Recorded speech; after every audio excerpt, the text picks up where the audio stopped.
and welcome to this week's episode of Content Classroom. It's, as you can probably tell from the window, a dark, dingy, British cold summer day. Yeah, it's not fun outside. I'm procrastinating on going out for a walk, if I'm honest. Really don't want to get those steps in, but I'm going to have to do it at some point. And I guess that's the way a lot of people feel about video too, right? This week's episode is all about live streaming. So I talk a lot about getting video done and being efficient with your video and getting that process down to a T so that you can get the maximum outputs of good quality from your inputs. Live streaming is another way that you can really leverage that to your own advantage. Right now, on a lot of platforms, live streams get pushed to the top of notifications, certainly on LinkedIn. Whilst you're live, however long you're streaming for, and a short time afterwards, LinkedIn will push the notification that you are live streaming to the very top of all of your connections notification list, and it'll stay there, right? It doesn't move down through time. It will stay at the top until you're finished live streaming. So it's a really good way of getting in front of it. What's more, you can tie that to an actual LinkedIn event in advance, and you can invite all of your network to that. It's a bit of work in this. It's not as simple as some people would think it would be, but neither is it as technical as it could be. So there are some tools out there that will make this really easy to use. First up, you need to be in a LinkedIn account or there's different rules for different social media platforms. Facebook have just changed their rules a little bit. So it's worth looking into a little bit in terms of what you need to qualify for. But presuming you've got a LinkedIn account that has over, I think it's 500 followers, then you're able to activate live stream mode. I think you might have to put creator mode on to do it. Makes people feel a bit worried, but it's not that you need to be an influencer, right? So don't worry about all those sorts of things. It's just a different way of displaying the content on your LinkedIn About profile. And I think it adds rather than detracts. Then you need to get a platform that will do the live streaming for you. You can do it natively within LinkedIn, but it's horrendous. Don't do that. It's not a fun experience in the slightest. My top pick is an app called StreamYard. They are good value for money. They make it very, very easy to use. It is really plug and play. And if you've used tools like Riverside, like Squadcast for recording your online interviews, it's a very, very similar interface. There's a waiting room behind the scenes where your guests can wait until you bring them on the screen. You can have banners scrolling across the bottom. You can have your own logo superimposed on the top. You can make it really look really, really professional. And the beauty of all of that is if you've got a decent internet connection, you can also, with StreamYard, record a local video file of the live stream. Why is that important? So it's not the be all and end all, but it does give you much more flexibility with repurposing your content at the end. If you don't use that local video stream, what you'll get is the 2 people or the 3 people, however many people you've got on that live stream, in the format that people see it on LinkedIn. So, it's split at best between you and one other person, and you're going to have to enlarge that and manipulate it. It's not always the greatest way to get that content repurposed, but if all you want to do is take that and turn it into the same format clips, then it's good to go. So there are pros and cons of how to do it all, but StreamYard makes it very easy to do. Link will be in the comments below or in the newsletter if you're reading it from the newsletter. Once you've set that up, you'll need to create a graphic that tells people why they should come and attend your live webinar, right? So just something catchy. If you've got Canva, there's loads of great templates in there ready to go. Just make it your own. But the crucial bit is the title. Make sure that title resonates with your audience. Once you've created all of that and you've created the LinkedIn event, you can now go back into manage the event, add a description on LinkedIn, add your speakers, so add yourself, add whoever else is going to be a guest on that live show. And then lastly, the important bit, right?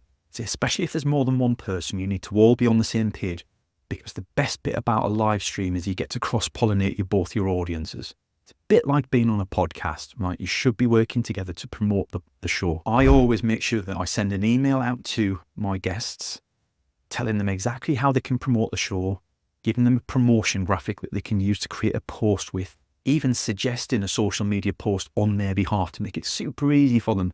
Copy and paste it, put the graphic in, you're done. You've done your job. But the very last thing that you need them to do is to go to the event and click on the invite button. In that invite button, there are various filters. So you can filter by location, by industry, workplace, company, all those sorts of things. And you can filter down to say, I don't know, coaching and professional services, and then just scroll up. So it's best to do it on your mobile phone. It's much easier on your mobile phone. Scroll up all the way, keep going, keep going. You hit the bottom, it's an infinite scroll. So you will be able to scroll all the way down. And in the very top left-hand corner, or the top right-hand, depending on your phone, there will be a check that allows you to select all of the people that you've scrolled past all at the same time. If you do that, you can invite up to 1,000 people per week to your live stream. Now, I'm not saying to do that every single time you go on a live stream, because you're going to annoy people by constantly inviting them. You'd be surprised how many people do accept that invite and do come along and watch the live stream. So absolutely do that. Make sure that your guests are doing the same thing. They can also invite 1,000 people per week. So if you do it a couple of weeks in advance, you can invite 4,000 people, right? As long as you can find the relevant people in your network that it should go to. That's aside from advertising it in newsletters and mail shots and on posts and all those sort of things. You can really drum up some great interest in the live stream. Now for the live stream itself, so I would always recommend that you at some point get to the stage where you have an intro video, even if it's just a countdown timer with the thumbnail of the event on there, you know, nice and simple. It could be you pre-recorded introducing your webinar. If you're going to be running a similar sort of live stream fairly regular, which is what I'd recommend, I run networking knowledge as a live stream. So it's just sharing networking best practice. So it's me, Dave Plunkett from Collaboration Junkie. We work together on it. And so the intro is always pretty much the same. We have a funky graphic intro with a bit of AI voice and narration over the top of it. And then at the end, we've got a short outro, which is Dave and I talking about each other's services and why we'd recommend each other, where it's relevant to the people who are watching. So that's probably, you know, like a phase 2, but it's definitely something you should think about from day one. And if you've got time, get it done. Then the live stream itself, don't be too structured. Be intentional about the topic. Make sure that you go into enough depth that it's not just surface conversations, right? So the people are going to learn something new. They're going to see some insights. They're going to be able to pick things out. But as it's a live stream, the whole point of a live stream is to interact with your audience and build a bit of a community. That takes a lot of hard work, if I'm honest, right? And still, sometimes you'll find that people just don't interact. So my honest advice would be to make sure that you're asking people to comment in the comments their answers to some questions, but don't be waiting on them to answer those questions in order to progress with your live stream. If you wait for them to comment and they don't, it's a bit embarrassing, it's a bit awkward. I've done that. Don't make my mistakes, right? Ask them to comment and then start talking about the next subject and come back to it. And if nobody's commented, you don't come back to it, it's fine. Right, move on. And if they have, brilliant. StreamYard gives you the opportunity to see the comments live as you're talking, click onto them and bring them up on the screen in a nice bubble. It's lovely for engaging with people, and it's a nice reward for your community. They get to see, you know, they get a bit of promotion in front of both audiences. You've interacted. I want to promote that. You can improve on engagement by making sure that you're regular with your live streams. So let them know, is it going to be weekly, fortnightly, monthly, what day it's going to be on, what time it's going to be on. Try and stick to the same sort of routine and advertise in advance. The last thing I'm going to say is, we've done the bulk invite, we've done all the posts and things like that. The one thing I would highly recommend is people who you know will be engaged by the content, direct message them. I'm assuming you know them.